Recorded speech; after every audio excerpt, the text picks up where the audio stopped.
ટેકનોલોજીનો ઉપયોગ લોકોની સુવિધા માટે થવો જોઈએ, પરંતુ આજકાલ શિક્ષિત યુવાનો તેનો ઉપયોગ ગુનાખોરી માટે કરી રહ્યા હોય તેવા કિસ્સાઓ વધી રહ્યા છે. સુરત શહેર સાયબર ક્રાઇમ સેલે એક એવા જ હાઈ પ્રોફાઇલ કેસનો પર્દાફાશ કર્યો છે. જોઈએ શું છે મામલો. ટેકનોલોજીનો ઉપયોગ લોકોની સુવિધા માટે થવો જોઈએ, પરંતુ આજકાલ શિક્ષિત યુવાનો તેનો ઉપયોગ ગુનાખોરી માટે કરી રહ્યા હોય તેવો કિસ્સાઓ વધી રહ્યા છે. સુરત શહેર ક્રાઇમ બ્રાન્ચ સેલે એક એવા જ હાઈ પ્રોફાઇલ કેસનો પર્દાફાશ કર્યો છે, જેમાં એક નિવૃત્ત સરકારી કર્મચારીનો ફોન હેક કરી તેમના 2 ક્રેડિટ કાર્ડમાંથી લાખો રૂપિયાની ઓનલાઈન ખરીદી કરવામાં આવી હતી. આ સમગ્ર કેસની વિગત એવી છે કે સુરતમાં રહેતા એક નિવૃત્ત સરકારી કર્મચારીના બેંક ખાતા અને ક્રેડિટ કાર્ડમાંથી તેમની જાણ બહાર ટુકડે કુલ રૂપિયા 6,05,390 ઉપડી ગયા. અચાનક મોટી રકમ કપાઈ જતા ફરિયાદી ચોંકી ઉઠ્યા. તેમને અહેસાસ થયો કે તેમની સાથે મોટી છેતરપિંડી થઈ છે. તેમણે સુરત સાયબર હેલ્પલાઇન 1930 પર સંપર્ક કર્યો અને બાદમાં સુરત સાયબર ક્રાઇમ સેલમાં ફરિયાદ નોંધાવી હતી. પોલીસ તપાસમાં બહાર આવ્યું કે આ કોઈ સામાન્ય ઠગાઈ નહોતી, પણ એક વ્યવસ્થિત આયોજિત સાયબર હુમલો હતો. આરોપીએ ફરિયાદીને એક શંકાસ્પદ લિંક મોકલી. જેવી ફરિયાદીએ તે લિંક પર ક્લિક કર્યું કે તરત જ તેમનો આખો મોબાઈલ ફોન હેકરોએ પોતાના કબજામાં લઈ લીધો. મોબાઈલનો એક્સેસ મળી જતા આરોપીઓ ફરિયાદીના ક્રેડિટ કાર્ડની વિગતો અને ઓટીપી સરળતાથી મેળવી શકતા હતા. સુરત સાયબર ક્રાઇમની ટીમે ટેકનિકલ સર્વેલન્સના આધારે તપાસનો ધમધમાટ શરૂ કર્યો અને છેક મધ્યપ્રદેશના ગાલર સુધી પહોંચી. ત્યાંથી પોલીસે વિષ્ણુ ઉર્ફે બાબુ સુરવંશી નામના યુવકને ઝડપી પાડ્યો. આશ્ચર્યની વાત એ છે કે વિષ્ણુ બીટીમાં અભ્યાસ કરે છે. તે ભણવામાં તેજસ્વી હોવા છતાં ટૂંકા રસ્તે પૈસા કમાવાની લાલચમાં આ સંગઠિત ગુનાખોરીના રસ્તે ચડી ગયો હતો. તપાસમાં ખુલ્યું છે કે આરોપીએ ફરિયાદીના ફ્લિપકાર્ટ એકાઉન્ટનો ઉપયોગ કરી તેમાં સેવ કરેલ ક્રેડિટ કાર્ડ દ્વારા iPhone 17 પ્રોનો ઓર્ડર આપ્યો હતો. આ ફોનની ડિલિવરી કોલકાતામાં લેવામાં આવી હતી અને બાદમાં તેને ₹95,000 રોકડમાં વેચી દેવામાં આવ્યો.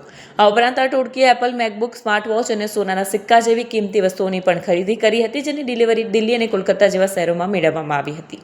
ડીસીપી વિશાખા જૈને જણાવ્યું હતું કે નિવૃત્ત સરકારી અધિકારી સાથે છેતરપિંડીનો કિસ્સો સાયબર ક્રાઇમ સેલમાં એક નિવૃત્ત સરકારી અધિકારી સાથે થયેલી છેતરપિંડીનો ગુનો નોંધાયો છે.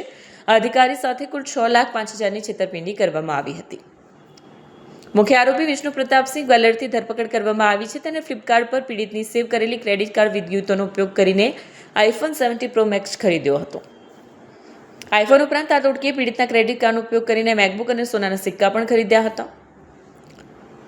હેકિંગ માટે વપરાતી APK ફાઇલો ભારત બહારના લોકો દ્વારા તૈયાર કરવામાં આવે છે, જો એક ફાઇલના 50 થી 60 ચાર્જ વસૂલે છે. ત્યારબાદ ફાઇલો ભારતમાં ખાસ કરીને હરિયાણા અને અન્ય પ્રદેશોના લોકો દ્વારા સાયબર હુમલા કરવા માટે વાપરવામાં આવે છે.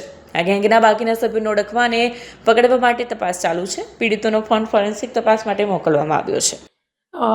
એક જે રિટાયર્ડ સરકારી કર્મચારી છે એમની સાથે છેતરપિંડી 6,05,000ની છેતરપિંડીનો મામલો દર્જ કરવામાં આવેલ હતો સાયબર ક્રાઇમ સેલમાં, જેમાં એમના 2 ક્રેડિટ કાર્ડ, એક્સિસ બેંક અને ICICI બેંકના જે 2 ક્રેડિટ કાર્ડ હતા એમનાથી ઘણી બધી ખરીદી એમની જાણ બહાર કરવામાં આવી અને એ મુજબની એક ફરિયાદ અહીંયા નોંધવામાં આવી હતી. અને આગળ જ્યારે તપાસ કરવામાં આવી તો ખબર પડી કે જે ફરિયાદી છે એ કંઈક અનવેરીફાઈડ લિંકમાં ક્લિક કર્યું હતું અને એના કારણે એમનો ફોન હેક કરવામાં આવી ગયું હતું. અને જે ક્રિમિનલ છે એ લોકો છેલ્લા 1.5 મહિનાથી એમના ફોન ઉપર નજર રાખતા હતા. અને જ્યારે રિટાયર થઈ ગયો, એમના પેન્શનના પૈસા હતા 6 લાખ રૂપિયા, એમના અકાઉન્ટમાં જે રીતે પૈસા આવ્યા તો તે રીતે જે આરોપીઓ છે એ લોકોએ ખરીદી કરવાનું શરૂ કર્યું.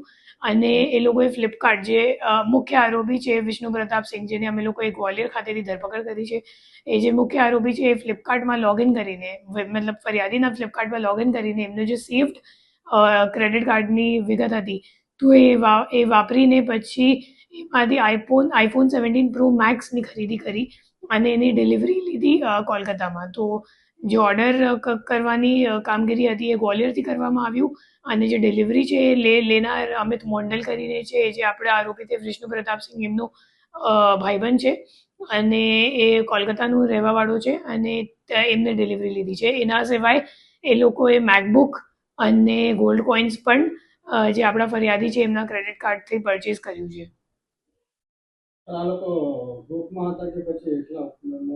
એ લોકો આખા ગ્રુપ તરીકે કામ કરે છે. એક ઓર્ગેનાઇઝ ક્રાઇમ જેવું છે, જેમાં જે APK ફાઇલ છે એ બનાવવાવાળા અને સર્ક્યુલેટ કરવાવાળા મૂળ હરિયાણાના છે.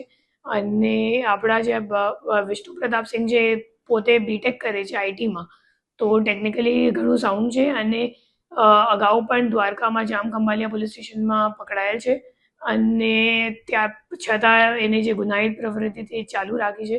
અને એમનો જે ભાઈબંધ છે અમિત મોંડલ, એ પોતે પણ 2nd યરનું કોલેજમાં અભ્યાસ કરે છે કોલકાતામાં અને એના સિવાય એક NITનો ધનબાદનો પણ એમનો સહ આરોપી છે. તો હાલ આ દિશામાં તપાસ ચાલુ છે અને આખી જે એમની ગેંગ છે એમને પકડવા માટે અમે લોકો પ્રયત્ન કરી રહ્યા છીએ. એમાં ઇન્ટરનેશનલ કનેક્શન એવું જ સામે આવ્યું છે કે જે APK ફાઇલ બનાવવાવાળા જે ડેવલપર્સ છે એ લોકો મોટાભાગે ઇન્ડિયાના બહારના હોય છે અને એ લોકો APK ફાઇલ ડેવલપ કરવા માટે કંઈક $50 થી $60 જેટલા એ લોકો પૈસા લે છે અને પછી ઇન્ડિયામાં કંઈક જે રહેવાવાળા છે એમને ટેલિગ્રામ ઉપર એ લોકો વેચાણ કરે છે અને વેચાણ મતલબ ખરીદવાવાળા એ લોકો હરિયાણામાં રહે છે અને પછી એ લોકો સ્પ્રેડ કરવા માટે પોતાનું ટેલિગ્રામ ગ્રુપ રાખેલું છે અને આ જે તમામ જેને આપણે નામ લીધું મતલબ વિષ્ણુ પ્રતાપ સિંહ હોય કે અમિત મોંડલ હોય કે બીજો જે ધનબાદવાળો માણસ છે અથવા તો હરિયાણાવાળા છે બધા એક જ ટેલિગ્રામ ગ્રુપમાં એ લોકો જોડાયેલ છે અને એક સાથે એ લોકો સંકલન રાખીને આખું સાયબર ક્રાઇમ એ લોકો પૂરું પાડે છે. નહીં, અત્યારે નથી જાણવા મળ્યું કેમ કે જે ફરિયાદી છે APK ફાઇલ એકચ્યુઅલી પોતાના ફોનમાંથી ડિલીટ કરી નાખ્યું હતું. તો હાલ ફોરેન્સિક વગેરે બાકી છે એમાં.